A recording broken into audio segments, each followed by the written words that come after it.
All right, everyone, welcome back to my channel. This is Verneda Adele. We are going to be tapping in tonight on a very important topic. And in the times that we're in, it is apropos to talk about using events to speak up, to stand up. Now, this is this space. If you are here for the first time, we are here for all of the events and trip of the trade. Whether you are an emerging event professional, if you are in the C-suite and you are charged with events, but you don't necessarily consider yourself an event person, or if you're a seasoned event producer that is breaking out from going in-house into your own business, this is the space for you. And so we are going to talk today because there is so much happening in the world. I am your anti-racist event executive producer at that. And we are always talking about using events for good, to speak up and to stand up. And this does not just apply to events that are specifically targeting social justice issues. When it comes to social justice, when it comes to your organization, whether it is for-profit, nonprofit, whether you are facing a constituency that seemingly is unrelated, you have the power of voice. You have a platform when you are hosting an event and you have a dedicated audience to speak to the issues and the challenges of the day. Now, for some of us who are in the event space, we might say, hey, I am a consultant, I'm a producer. It's not my place to encourage my clients to speak on something that they may not be comfortable with. But I digress or I would challenge that notion because we are the ones that are in the greatest position to take risk. So a specific example of this, I had a really great client. Shout out to Habitat for Humanity, New York City and Westchester County. And my first year working with them, the organization as a housing organization was very committed to ensuring that the world knows their commitment to racial equity and the work that they're doing around housing justice in the racial space. However, the team internally was very uncomfortable about having the idea of the CEO at the time speaking on these issues.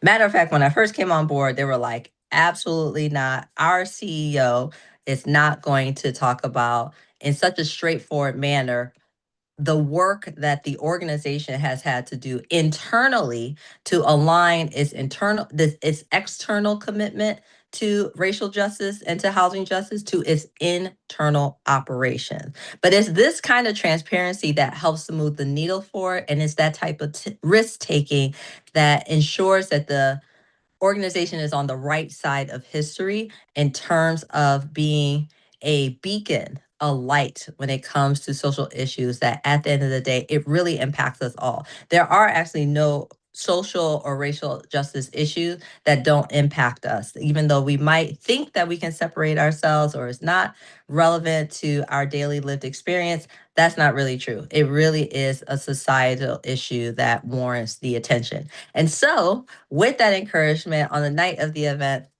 the CEO got on stage and very transparently talked about the work that the organization was doing to align its outward commitment with its internal commitment. And it all went well. It was amazing. Like there were no, whatever backlash or whatever concern that there would be in being transparent in the work that had to be done to actually achieve that justice.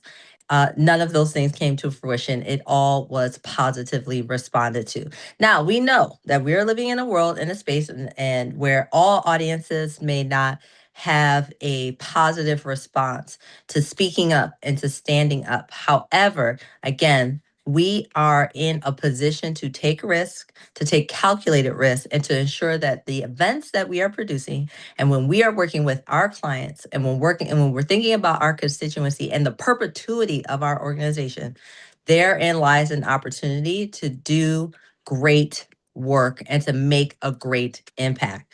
There is no great impact that happens in this world without taking risk. And so we are going to tap in again. We'll be back next Wednesday with another amazing video around the tips of the trade in terms of your progressing and success in the event industry. Tonight's video is particularly dedicated to Nolan Xavier Wells, the 18-year-old young man who was found missing and then found, unfortunately, unalived in Mississippi. And we are committed here at Verneda Adele LLC, production by Human Intonation.